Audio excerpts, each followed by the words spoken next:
Magandang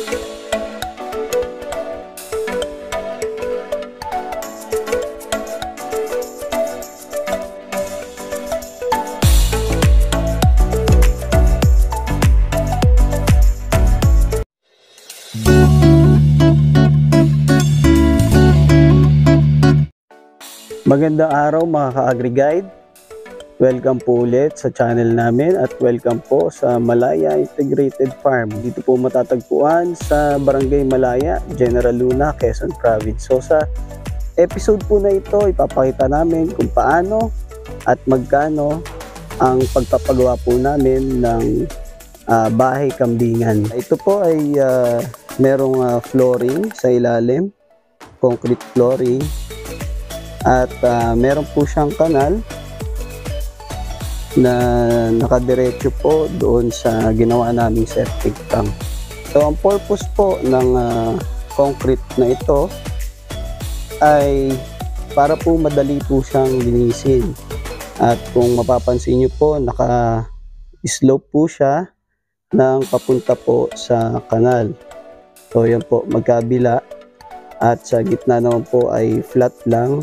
Dahil daanan lang po yan ng tao. Yung mga dumi po ng kambing, hindi po yan dinediretso sa kanal. Yan po ay tinitipon at nilalagay po sa sako at dinadala po sa patuyuan. Ang ihipon ng kambing, yun po, since naka-slope po siya, dumidiretso po siya sa kanal. Yan. At pagkatapos po ay nagpupunta po siya dito sa ginawa po naming septic tank. So nililinis din po namin ito every 3 days. Ang gawit po namin ay pressure washer para po maiwasan po yung mabahong amoy na dulot po ng ihi ng mga kambing.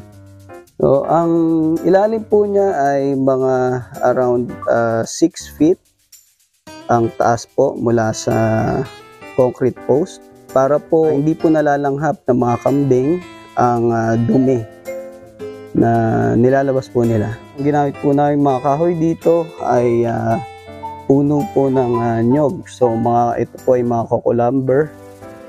Hindi po namin ito binili. Pinagayat lang po namin, pina-power saw. Ang mga puno po ito ay galing lang din po dito sa farm. So ito po yung aming entrance. So ito po ang entrance po ng tao. Meron po itong pinakang gate niya para po hindi po makalabas yung mga kambing sa farm. Kasi po, meron po silang sariling range nila. Yan po. Meron po silang sariling range at may bakod po yan. Ang ginamit namin bakod ay mga sanga at pagkatapos po ay hog wire. So, ganyan po kalaki yung aming range.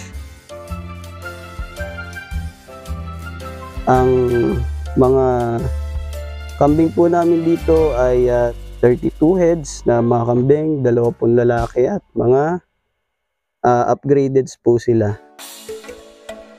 Ang size po ng aming goat house, ang pinakapong base niya ay 7.5 ang width. Ang haba naman po ay 13 meters.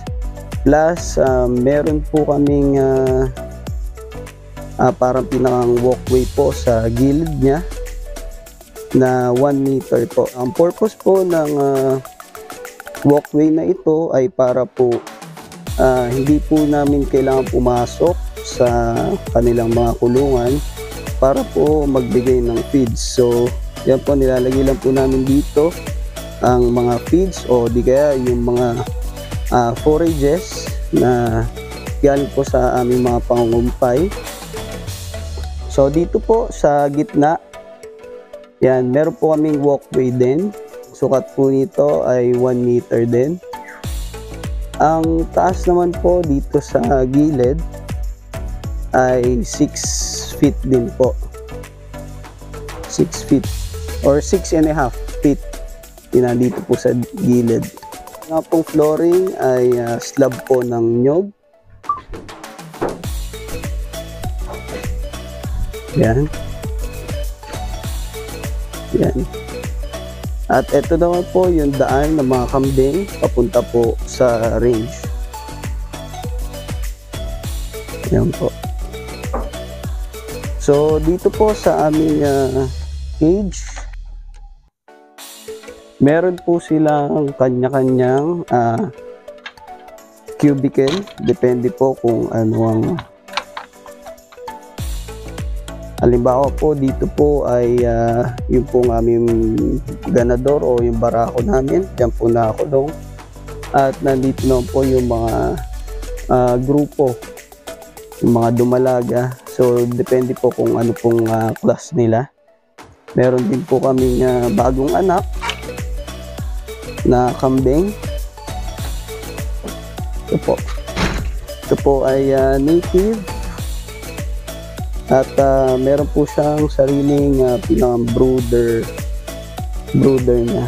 So, yan po yung kambing. So once po na yan, feeling po na nilalamig siya or gusto niya po magpahinga na medyo mainitan siya, meron po siyang sariling brooder. So yan po.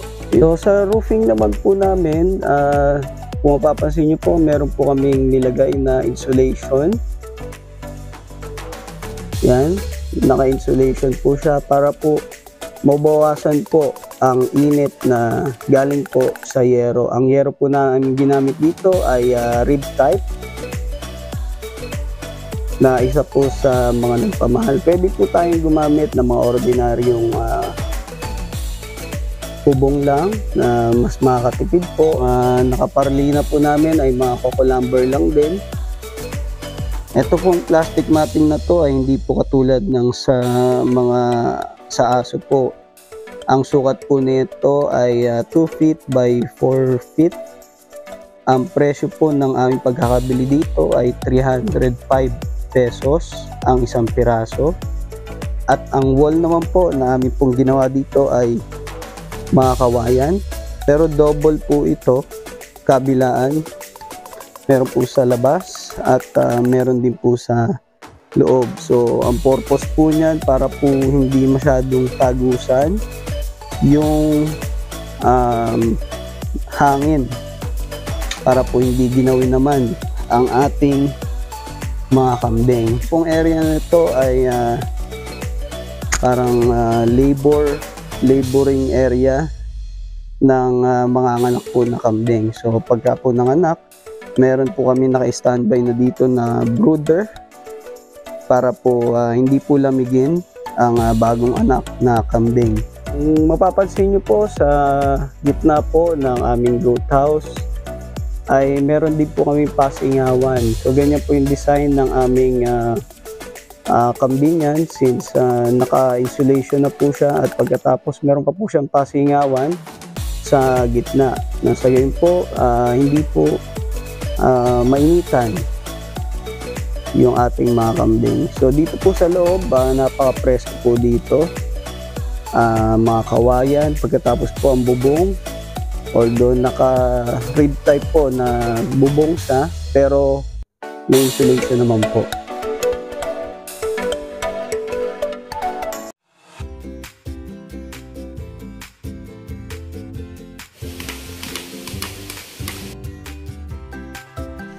Ang una pong ginawa ay ang pagle-layout kung saan nyo po nais itayo ang inyong bahay kambingan.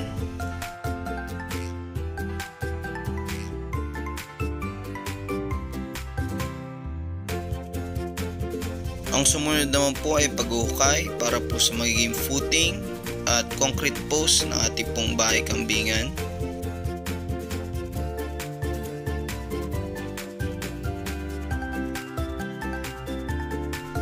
Ang sumunod naman pong ginawa ay ang pagbuhos ng footing at ng poste. Ang sukat po ng aming pong poste ay 1.2 meter or 4 feet.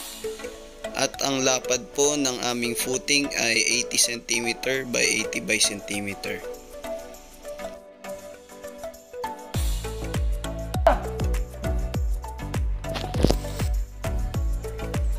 Sumunod naman po ay ang pagtitindig ng ating mga posting kahoy.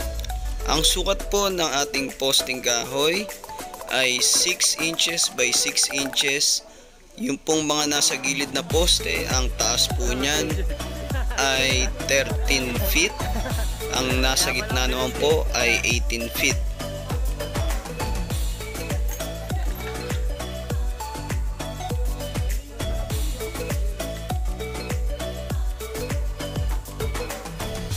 Ang sumunod na pong ginawa ay ang pagkakabit ng biga at kasabay na po ang paglalagay ng pamakuan para po sa ating bubong.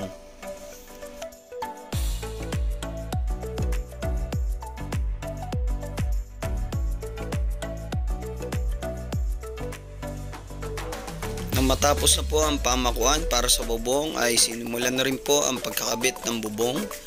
Kasabay na rin po ang insulation sa ilalim po ng bubong.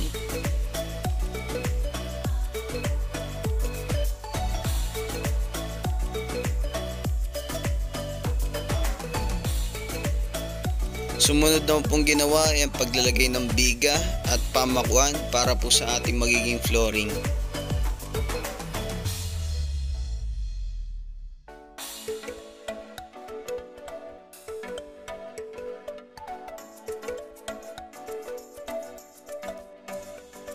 Sumunod na pong ginawa ay ang paglalagay ng ating pong plastic matting. Mabilis lang po ang paglalagay ng plastic matting dahil ito po ay puzzle type. Kasabay po ng paglalagay ng plastic matting ay nilagay na rin po ang mga divider at ang kawayan po para po sa ating wall.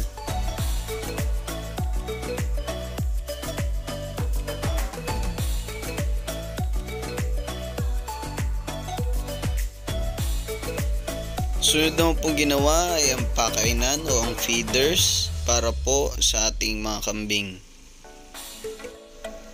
Ang gamit po namin sa pinakang ilalim ay GI sheet. Nang sa gayon po pag po nagpakain po kami ng mga feeds o wet feeding po, hindi po malalaglag ang ating mga feeds.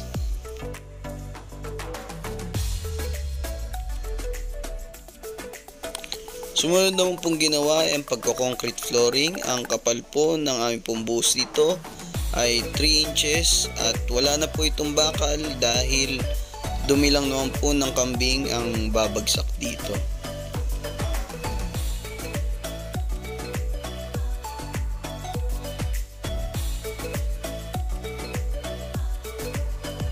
Sumunod naman pong ginawa ay ang paglalagay ng bakod para po sa walkway perimeter na ating pong bahay kambingan.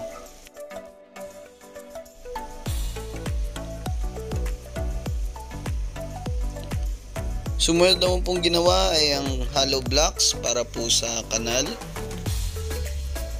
Pati na rin po ang septic tank kung saan po pupunta ang ihi ng ating mga kambing.